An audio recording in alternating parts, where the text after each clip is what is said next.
Olá, boa tarde, começando Mulheres Poderosas. Estamos recebendo aqui novamente, com muito prazer, a doutora Júlia Barani. Ela é psicoterapeuta e também empresária, diretora da editora Barani. Prazer tê-la de volta aqui, Júlia. Prazer estar de volta, Silvia. Eu queria falar um pouco ainda, porque muita coisa ficou para ser dita sobre nosso último tema, que são as psicopatias, né? Sim. E também depois entrar no assunto, quero que você fale da editora, e também para a gente entrar um pouco no assunto do dia de hoje, que é dia do Arcanjo Micael. Isso. Né? Vamos começar puxando um pouco quais são as psicopatias mais conhecidas, que a gente inclusive convive no dia a dia com pessoas sem saber que tem esse tipo de psicopatia. Sim. Como nós já falamos da outra vez, né? Psicopata é um distúrbio de personalidade e existem as psicoses, que muitas vezes a gente pode confundir. Né? Borderline, por exemplo, é uma pessoa que tem variação de humor, ele é uma pessoa que também machuca os outros, né? Como psicopata. Mas o borderline o faz porque ele não tem um contato real com os fatos. Ele alucina, ele tem distúrbio psicológico. Mas não distúrbio de personalidade. Não distúrbio de personalidade, como psicopata, né? Tem o histriônico, que tem também variações de humor e também pode machucar os outros, porque é uma pessoa que fica grudada nos outros, quer que os outros façam as coisas para ela, né? Tem o bipolar, né, que tem variações extremas de humor. Quando está tudo bem, quando está do outro extremo, pode machucar as pessoas. Agora, e o narcisista que só vê a si mesmo, o centro do mundo é ele. Né? Agora, o psicopata tem um pouco de cada uma dessas, conforme a necessidade, só que ele faz tudo isso por crueldade, porque lhe dá prazer ver os outros sofrerem. E ao contrário das outras, o psicopata não tem cura, não é como é um distúrbio de personalidade, sim, não existe uma cura, um controle com medicação diferente dessas outras que a gente está falando, é isso. Isso, existe a doutora Hilda, que teve um ambulatório durante 20 anos no HC, atendendo psicopatas, ela, depois de muita experimentação, encontrou a gabapentina, que abaixa um pouco o nível de excitação do psicopata, então ele não tem aquela gana em busca de alguma coisa que ele tenha prazer, né? Como perturbar os outros, machucar os outros e tudo mais. Né? Agora, sabe, Silvia, eu acho que o mais importante disso tudo é nós focarmos na vítima. O que a pessoa faz quando ela está numa armadilha dessas? Primeiro, como identificar um psicopata? Sim, E quais os números hoje? Tem-se números? Qual a porcentagem da população? Quantos psicopatas você tem algum número para a gente ter uma... Sim, e há um número que assusta, porque é de 3 a 5% da população. Bastante. Né?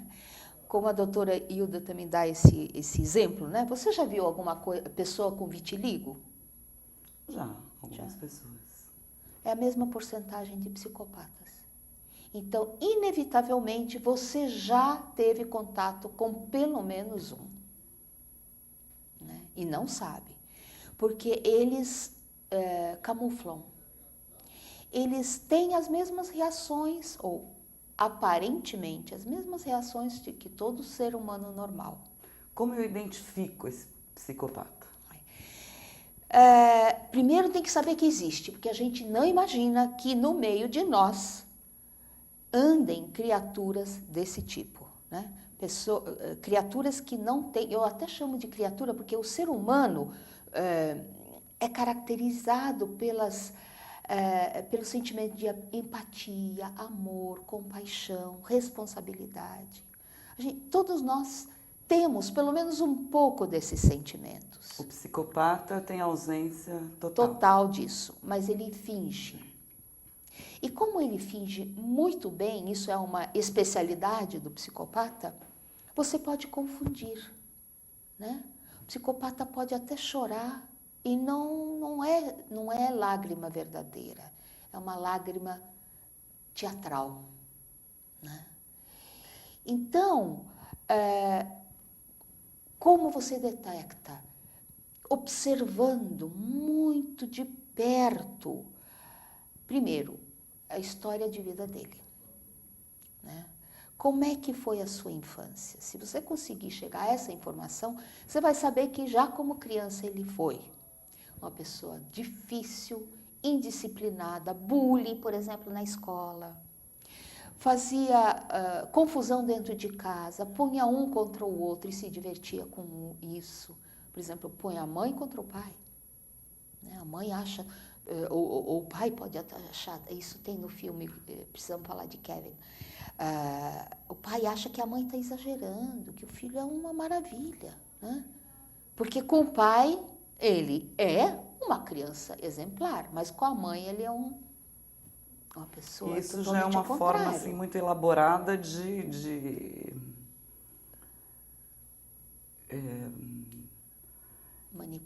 manipular. Isso, que é outra especialidade do psicopata, manipular e controlar através disso os outros, para eles servirem a ele, aos propósitos dele.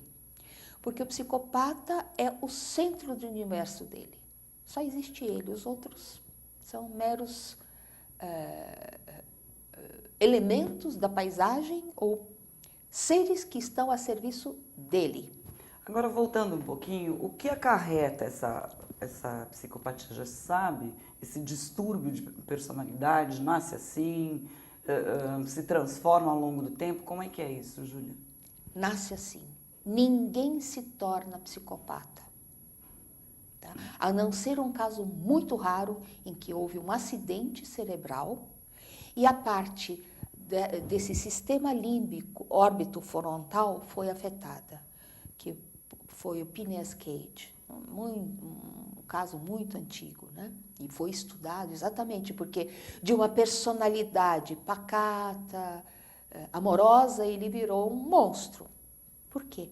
Porque afetou esta parte cerebral que é responsável por processar emoções nobres humanas. No psicopata, quando submetido a um PET scan, que é a imagem do cérebro em movimento, esta parte do cérebro se mostra inoperante. Então, ele já tem um cérebro que não processa emoções. Então a gente pode dizer que é um distúrbio de personalidade Sim. advindo de um problema físico, mental. Sim, se a gente pensar que o físico é que determina tudo, eu posso falar isso. Mas se a gente pensar que quem habita nesse físico é que determina tudo, aí não é o físico, e sim quem veio para esse corpo desse jeito, né? Nossa, que loucura isso. E agora a gente tem uma ideia de que os assassinos em série que são os psicopatas, né? Quando a gente fala em psicopata, a gente já pensa já em um ser humano matando o outro, fazendo ruindades físicas, enfim. E vai além disso, né? Ele não precisa exatamente matar o outro para determinar quem é um psicopata. Né? Claro, esse é o caso extremo. Em geral, são os psicopatas menos inteligentes porque eles se deixaram pegar pela polícia. Porque a grande maioria está aí solta e a gente nem sabe.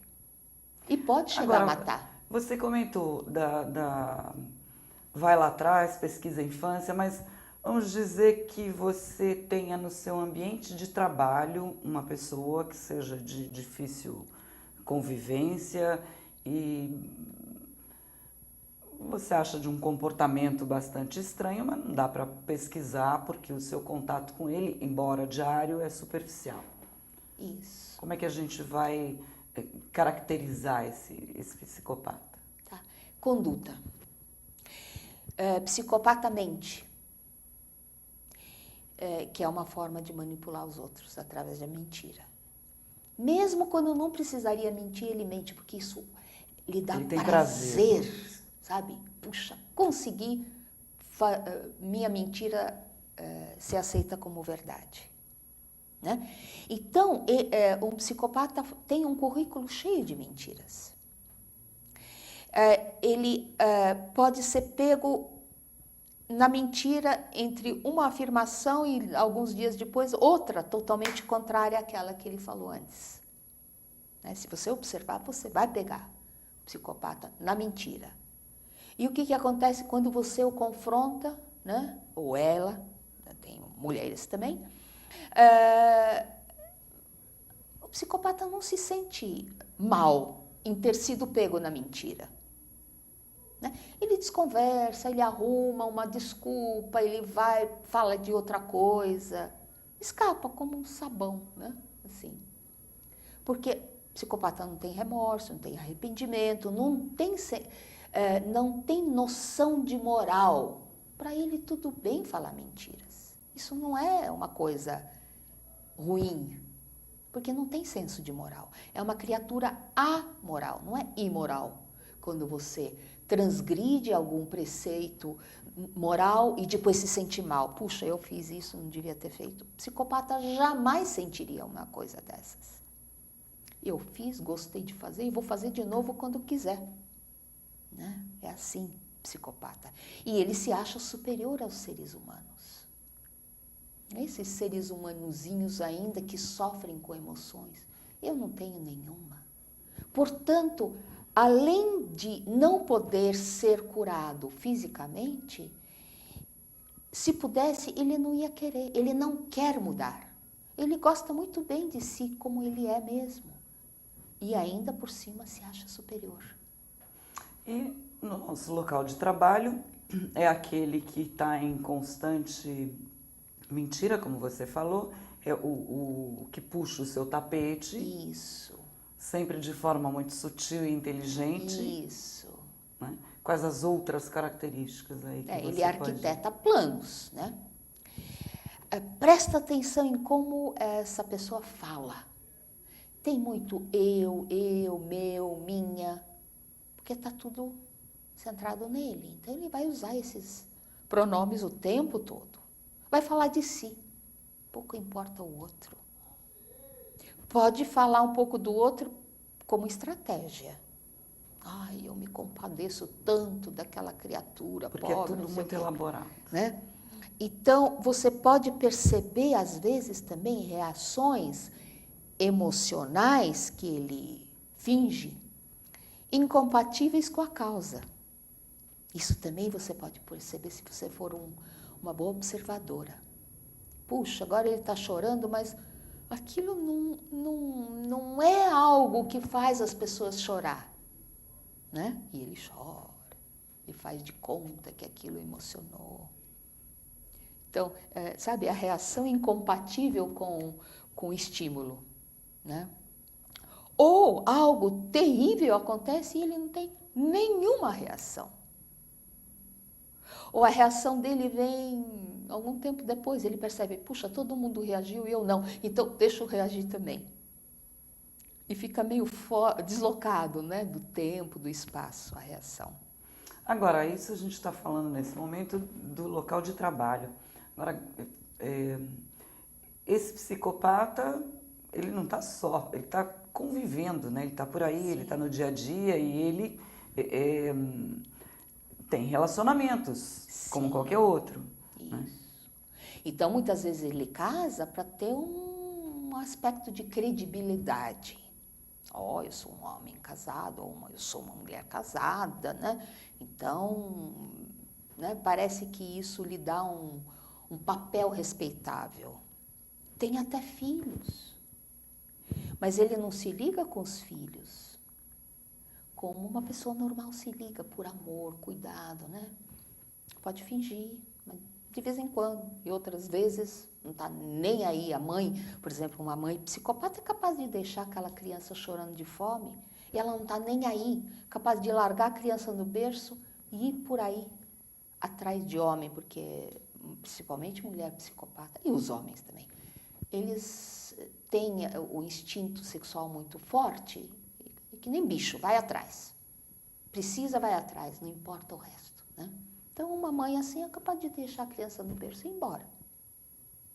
Né? Gente, que coisa assim assustadora, né? Se não fosse real, assustadora, né?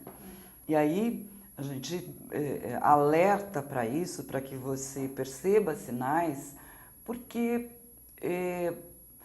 há conhecimento de muita gente que inclusive começa aí o seu namoro pela internet, o namoro virtual, e aí não tem a oportunidade de conviver com essa pessoa, quando se vê já está envolvido e tudo mais, o que torna tudo mais muito perigoso, né?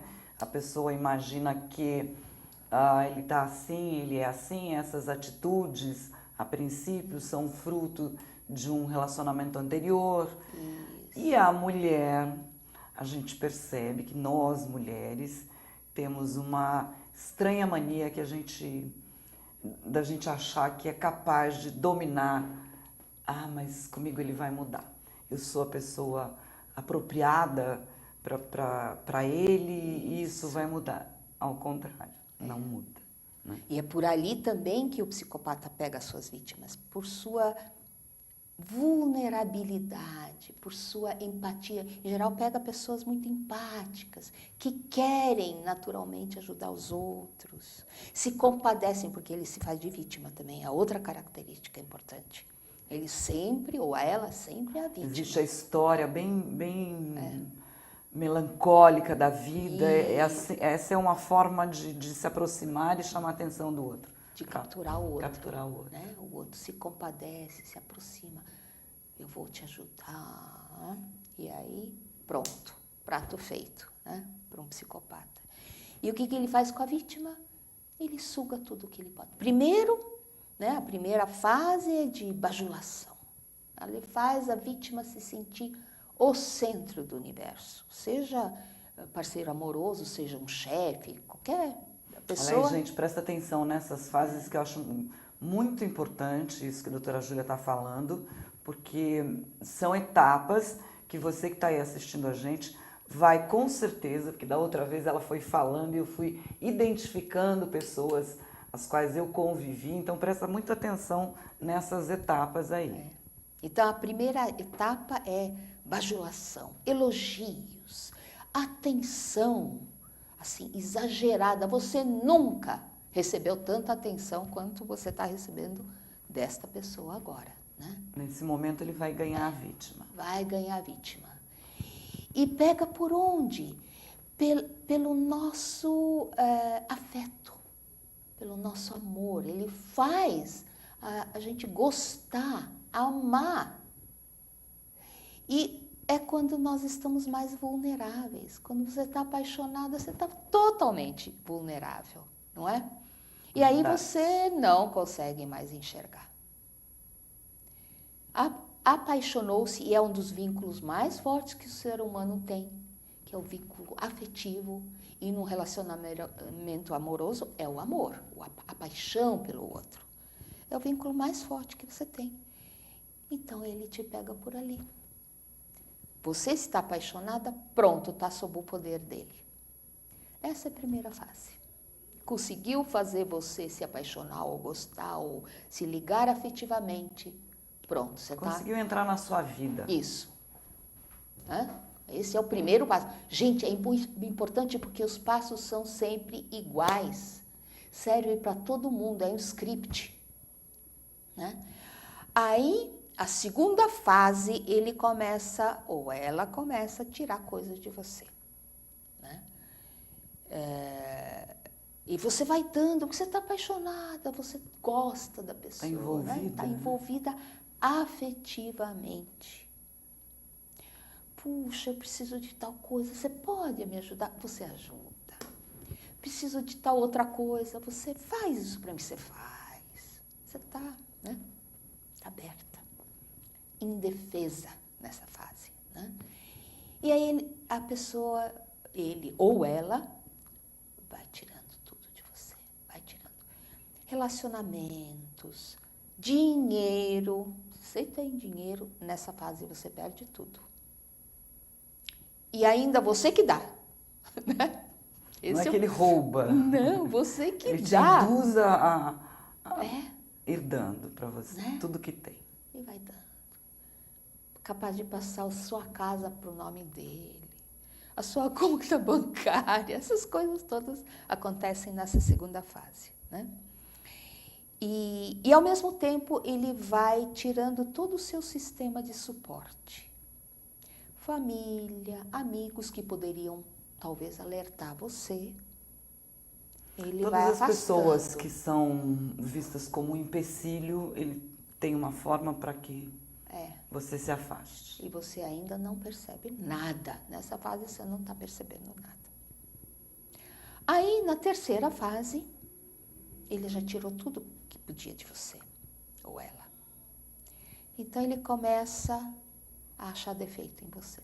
Tudo que antes era elogio, agora se transforma em crítica, em ataques, em reclamações, né? Materialmente já acabou, nessa terceira fase, psicologicamente, ele vai te detonar completamente. Isso, detona, ele não mata fisicamente, mas mata emocionalmente e psicologicamente, né?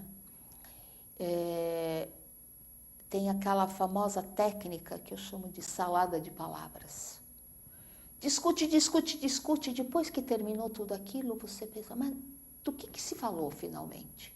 Um monte de palavras assim, pareciam lógicas, mas não tem lógica nenhuma, né? Algum assunto que você discutiu um dia com essa pessoa, pensou, puxa, chegamos a alguma conclusão. E você até cede, você não fez nada, mas ele diz que você fez, então você até pede desculpas.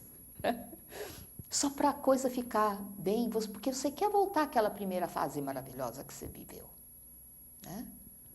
E você fica pensando... Você acha que cedendo um pouquinho, você vai voltar para aquela fase. Isso, e a mulher é tão fácil para fazer isso. E o homem também, né? Ele quer de volta aquela mulher maravilhosa, fogosa, sexualmente fantástica. Ele quer de novo aquilo. Mas, infelizmente, aquilo nunca mais volta. Volta em pequenos flashes, que são manobras para te manter Desde que mais... seja do interesse dele. Isso. Ou dela, né? Manobras para te manter, né? Porque logo em seguida vem a outra mão que machuca. Uma mão agrada e a outra machuca. E você fica entre essas duas coisas. O que vem agora? Né? E é assim, você se sente enlouquecer, literalmente. Né? E a sugação de energia que ele faz, é um vampiro emocional, né? Vai te tirando energia vital. Você até fisicamente começa a definhar. Né? E aí, o perigo nessa fase é a criatura te levar ao suicídio. Eu duvido que haja alguma vítima, né, ou sobrevivente, gosto de chamar de sobrevivente, de psicopata que não tenha chegado nesse ponto, depois de um envolvimento bem mais íntimo, né, com o psicopata. Nesse estágio, a vida fica um inferno, tamanho, que a pessoa acha qualquer coisa melhor do que continuar, né? Então, muitos suicídios aparentes podem ter sido provocados por psicopatas. Né? O psicopata que levou a pessoa a esse ponto. E aí, depois, a quarta fase é o descarte. É quando não tem mais nada para sugar. E aí joga fora. Mas ele só faz isso, ou ela só faz isso, quando já tem outra vítima engatilhada, porque um psicopata é um parasita, ele nunca fica sem fonte de energia para ele E sugar. estuda a próxima vítima Sim. para poder elaborar todo um plano em função daquele próximo relacionamento. Isso, ele pode tratar essa próxima vítima de uma forma totalmente diferente que tratou você, porque ela tem outras fragilidades, outros gostos, né? Ele já estudou Quando ele tudo chega, isso. ele já sabe do que se trata e como ele vai atuar dentro daquilo. Ele já Isso. chega com Com a plano coisa feito. toda elaborada. Isso. Então, a vítima, o trauma, o pós-trauma, né? O estado da vítima é muito semelhante a uma vítima de estupro ou de sequestro. Né? Só que durante o estupro, em geral, ocorre um curto espaço de tempo e acabou. E a vítima depois tem que lidar com o pós-trauma, né? Sequestro também não dura muito. Pode durar semanas, um mês, 2 meses. Agora, o trauma com o psicopata dura às vezes anos. Tem mulher que descobre que estava casada com um psicopata 18 anos depois, 20 anos depois. De repente, aparece. E essas mulheres, quando chegam, eu não sei se você trata esse tipo de coisa lá, se você recebe pessoas assim. Sim. Quando elas chegam, elas têm esse discernimento de que tudo o que elas passaram veio de um psicopata? Ou ainda não? Mesmo assim, não. Na grandíssima maioria das vezes, não. E quando eu começo a descrever para elas, e em geral é mulher mesmo, eu atendo muita mulher, né? Quando eu começo a descrever para elas o script, mas eu passei essas fases que a gente está falando aqui. por isso. A pessoa começa a se dar conta, cai a ficha. Né? Então não fui eu a culpada que meu casamento terminou. Então não fui eu, então Além não fui de eu, tudo, sabe? o que é o bicho mulher, né? Além de tudo, ainda carrega essa culpa de que talvez o relacionamento tenha sido estragado por conta dela, das atitudes Sim. dela. Ainda chega com culpa na história. Nós, mulheres, somos Terrível, né? terríveis. Agora, é muito importante a gente distinguir. Porque tem muito cafajeste, né? Com quem as mulheres ficaram casadas durante um tempo e não é necessariamente um psicopata. O que a gente está falando aqui, né? Diferente da cafagestagem, daquele explorador, né? Aquele que já chega com a meta de arrancar dinheiro, de ganhar dinheiro em cima. Por isso que a gente está frisando bem, doutora Júlia Barani está frisando bem essas etapas. Se não tiver uma etapa, não tiver outra, a característica não é essa. Não vai sair apontando aí. Isso, né? é muito perigoso a gente sair apontando. Por exemplo, um homem que depois da meia-idade, na sua idade do lobo, resolve viver a adolescência, né? Então, muda de roupa, arruma um rabinho de cavalo, né? E se veste como um adolescente e sai por aí comendo meninas, né? Desculpe a palavra, mas é isso. É fato, né? Então, esse não é o psicopata, então... Não, né? Esse não é. Então, presta atenção nessas etapas, nessas fases, para poder, né? Para poder... E se tiver dúvida, eu acho que... Aliás, eu acho que se você tiver num relacionamento, no mínimo parecido com esse, seja com um psicopata ou não, procure uma ajuda e cai fora, porque não vale a pena. Em nenhum sentido. Não tem jeito.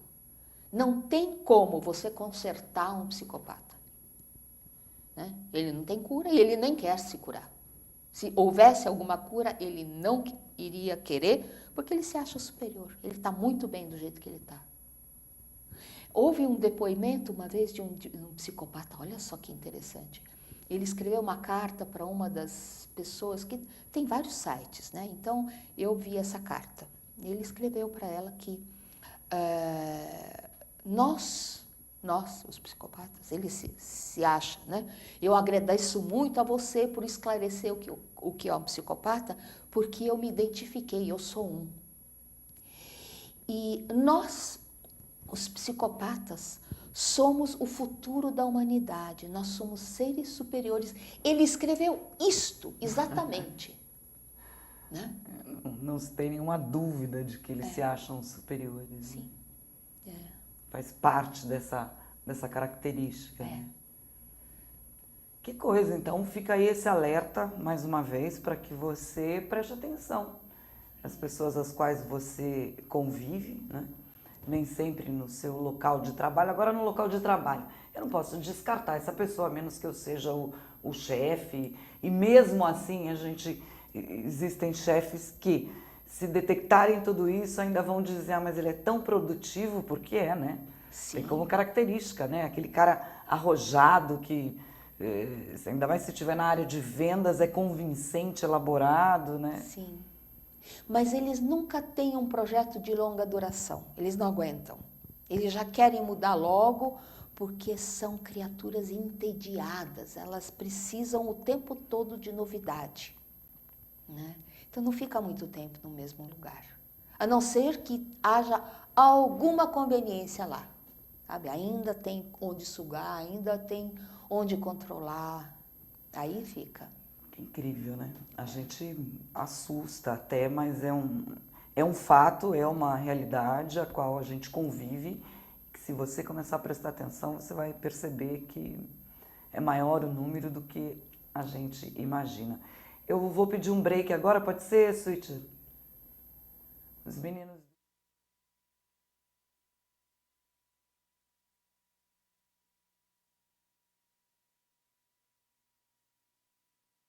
Anjo Micael. A gente já...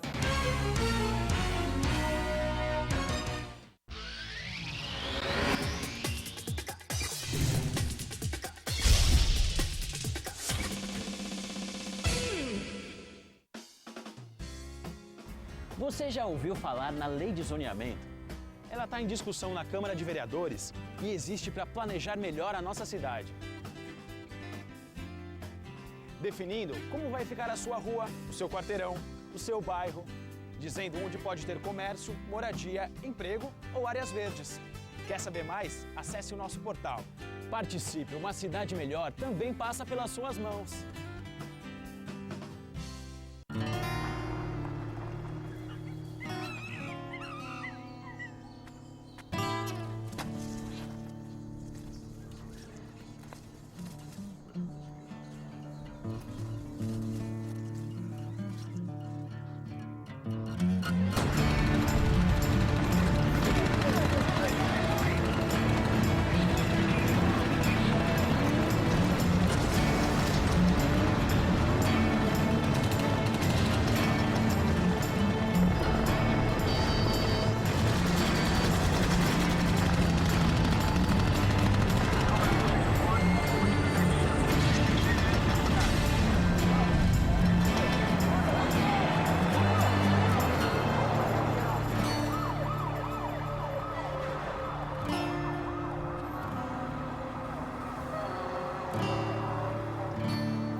Olá, eu sou João Carlos Bondan e apresento aqui na UTV toda segunda-feira, a partir das 14 horas, o programa Saludes, com o apoio da Quantum Bio. Falamos das medicinas ancestrais, como a acupuntura, que é a minha especialidade, mas também de medicina quântica, biorressonância, biofísica, para a qualidade de vida e saúde. Venha com a gente toda segunda, às 14 horas, aqui na UTV.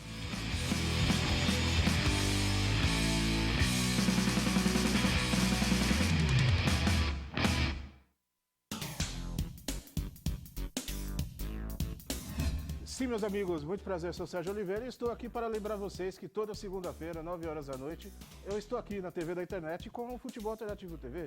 Sim, Série D, Série C, Copas Estaduais, as discussões de acesso, tudo aquilo que nenhum outro programa esportivo fala, tem a coragem, a capacidade de falar, nós falamos aqui na UTV. Toda segunda, 9 horas da noite, só aqui na TV da internet.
tem jeito. Eu me encanto ainda, depois de tanto tempo no ar, com essa nossa vinheta de abertura e os meus convidados também, né? Uma representação, assim, de todas as mulheres, incrível.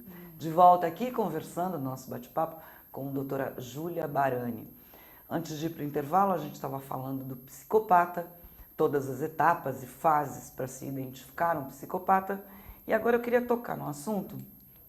Queria saber um pouco da sua... Eu não me lembro se da outra vez que você esteve aqui a gente acabou falando, ou se não deu tempo, da editora. Sim. A editora Barani, sim, que você é diretora. Queria que você falasse um pouco qual o segmento, sim, em que a editora atua. Conta um pouco pra gente, Júlia. Tá bom. Bem, eu sou editora faz muito tempo, né? Desde a editora Mercúrio, que eu atuo com livros. Lá eu fui diretora editorial e na Barani também.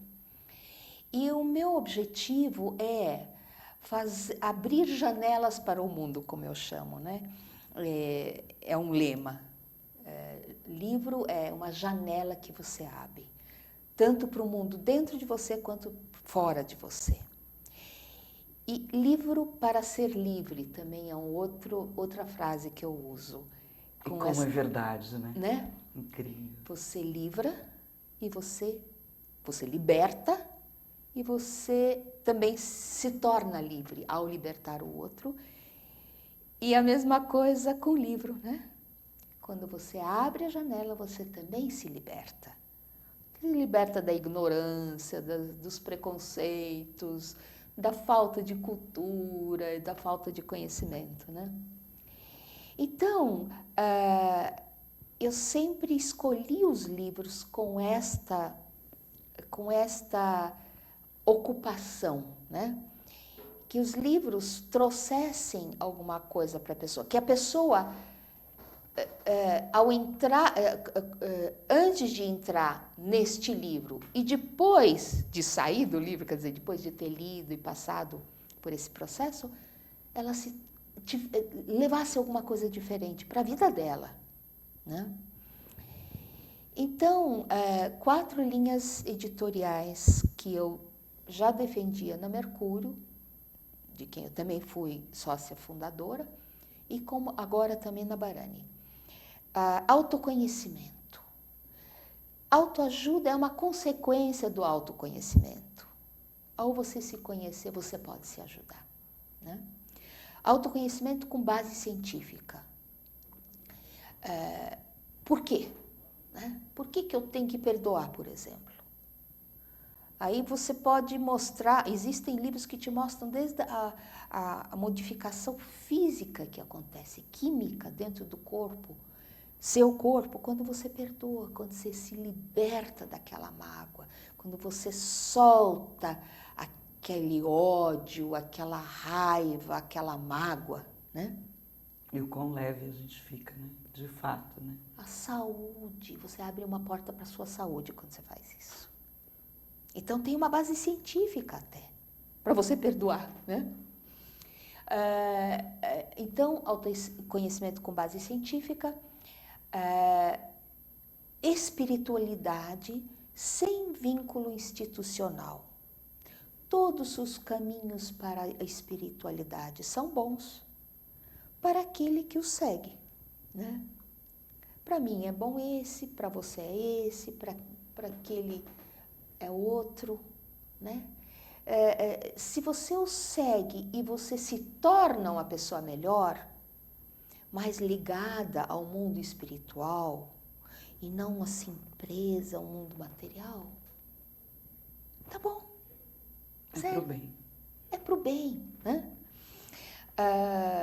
Aliás, o Papa, hoje, ele mostra isso, na prática, né?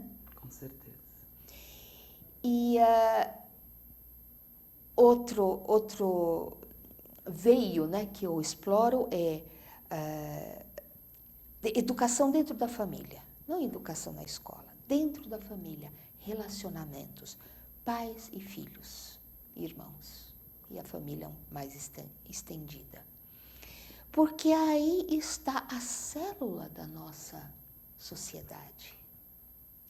E hoje, principalmente hoje, que tantas famílias se desestruturam, né? Raramente você encontra os pais originais com aquelas crianças, né? E nem por isso não é uma família. É uma família que também precisa ter uma estrutura, né? Com aqueles filhos que não são geneticamente seus filhos. Como é que você vai ajudar essas pessoas, esses seres humanos que estão em formação, para que se tornem pessoas íntegras, maduras, prontas para o mundo, né? Então, hoje nós temos muito mais questões que antigamente para serem resolvidas em núcleos familiares. Então, eu acho este veio muito importante, né? Temos grandes autores aí que já, né, consagrados que cuidam disso. E o quarto, saúde integral, né? Corpo, mente e espírito. Porque não adianta cuidar só do corpo se a tua alma está doente, né? A sua mente não está bem. Aliás, está tudo interligado. Você não fica fisicamente saudável se você não tiver uma alma saudável, um modo de pensar saudável e um espírito saudável. São duas coisas que caminham extremamente juntas. Tudo junto. É a harmonia, né? É. Quantas vezes hoje já se fala da psicossomática, né? Você conserta um modo de pensar, o seu modo de pensar, os seus sentimentos, e aí o seu corpo também fica curado. Que bacana. Os últimos lançamentos da editora, você lembra assim? Sim, sim. O último que eu publiquei num congresso de um médico chama Síndrome do Pânico Tem Cura, de Dr. Antônio Marques. Sem remédios. Ele dá saídas para isso sem remédio. Quero esse livro. Tem pessoas do meu convívio, vou anotar isso depois. Quero. Que bacana, que trabalho bárbaro. E dá para conciliar tudo. Dá, porque além disso eu sou psicanalista e atendo as vítimas de psicopatas, principalmente, mas em geral mulheres doídas, machucadas, que precisam se levantar e voltar à vida, né? Ai, meu Deus, dá até um aperto, né, de pensar, nós mulheres. Agora eu queria falar um pouco do dia 29 de setembro, dia do arcanjo Micael. Isso. A gente estava comentando antes de entrar do ar, queria que você falasse um pouco da importância. Quem é esse arcanjo? Isso. Dentro da grande tradição espiritual de várias linhas, né, nós temos 4 festas anuais importantes, né? Hoje é o Natal, porque é uma festividade cristã, mas já vem de outras festas que se transformaram em festa de Natal, que é o arcanjo Gabriel, porque é o arcanjo que anunciou, né, Maria. Tem o Rafael, tem o Uriel e tem o Micael. E o Micael é, nesta época agora, para nós entrada de primavera, no hemisfério norte, outono, entrada para o inverno, né? Mas, na verdade, o arcanjo Micael, ele é o arcanjo da nossa época. Porque o que ele faz? Uma imagem típica de arcanjo Micael é ele dominando o dragão com uma lança ou uma espada, né? Ele não mata o dragão. Ele domina o dragão. E o dragão é o representante do mal, né? Então, o mal, principalmente na época de hoje, ele precisa ser reconhecido. Porque o mal sempre se disfarça de alguma forma, né? Com certeza, que tem muito a ver com o bloco anterior, com o assunto do qual a gente estava falando. Isso, né? Ele pode aparentemente ser um bem quando não é. Então, ele precisa ser reconhecido e precisa ser dominado. E quem domina este mal? Tanto fora de nós quanto dentro de nós. Nós temos o bem e o mal dentro de nós, né? Ambos são necessários para o reconhecimento de um e de outro. Isso. Nós não enxergaríamos a luz se não houvesse a escuridão. No nosso mundo é assim. Você não enxergaria a tristeza se não tivesse a alegria, né? Tudo é dual. E assim também o bem e o mal. Porque nós fomos expulsos do paraíso, né? Segundo uma tradição bíblica, mas essa tradição existe em outros livros sagrados também, em que o ser humano está diante da necessidade de escolher.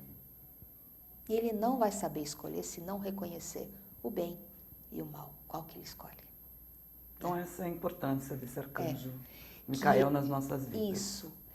E o que faz você escolher? Né? O que faz você dominar o mal? É a sua consciência, é você, né? Ereto. O Dr. Antônio Marques tem uma imagem muito bonita para isso. Ele fala que o bastão é o seu eu, é você, totalmente presente. E a cobra que se enrola, né, no bastão, por exemplo, de Mercúrio, é a sua alma que precisa ser domada, porque ela tem aspectos indômitos, né, desordenados. E você, com a sua presença, você ordena tudo isso. Assim que, como Micael domina, subjuga o mal. Né? Que interessante, que bonito, né? E aí nós temos no nosso, nas nossas tradições culturais, Cosme e Damião, por exemplo, que foi festejado no dia 27, Isso. domingo. Né? Cosme e Damião tem a ver com cura. E quando você domina o mal, você dá oportunidade para a cura. Né? Você não permite mais o mal te dominar. Então você se torna uma pessoa saudável, espiritualmente, psicologicamente e, consequentemente, no físico também. Olha o significado profundo da cura em Micael. E não é à toa que nós temos Cosme e Damião. Tem algumas coisas que acontecem ao mesmo tempo, né? E significam e se complementam, né? No caso, Cosme e Damião e Micael junto. Incrível. Né? Vale uma vela para o anjo no dia de hoje. Sim, Né? A luz, a representatividade da luz. sim, né? isso. E uma oração. E as crianças, Cosme e Damião trazem as crianças. E o que é a criança em nós? Né? A criança é aquilo que ainda é quase sem pecado, né? Como se fala. Pureza, A pureza, alegria, né? a felicidade, alegria, espontaneidade. vivacidade, né? A vida. Energia, muita energia da criançada. Deixa eu controlar o horário aqui. A gente está quase na hora de encerrar o programa. A gente, como diz lá no interior, a gente garra no bate-papo gostoso e o horário passa e voa e nem parece que faz quase uma hora que a gente está aqui conversando, né, Júlia? O seu recado para quem está nos assistindo hoje? Tenham consciência, cuidem-se, vejam com quem vocês andam, né? E uma vez caído na armadilha, busque uma forma de sair dela. E uma vez acabado, encare isso, olhe para isso como uma oportunidade de renascer. A gente sempre pode renascer para uma vida melhor. E como a gente faz isso? Quando a gente se responsabiliza pela nossa própria vida. Não é ninguém culpado pelos meus achaques. Eu mesma atraí isso para a minha vida e eu mesma tenho capacidade de consertar, de refazer. E principalmente depois de uma situação assim, profundamente traumática, o renascimento é verdadeiro. Você ressurge dos mortos e vem uma vida que você nem imaginava que pudesse existir.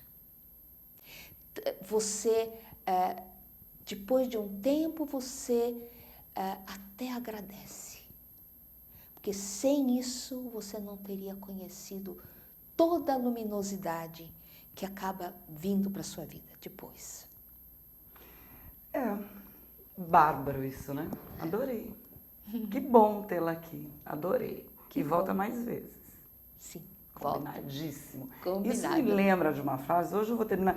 Eu sempre vou pensando assim para minha despedida do programa, eu vou pegando trechinhos da conversa, do bate-papo, vou elaborando uma frase de efeito para o final.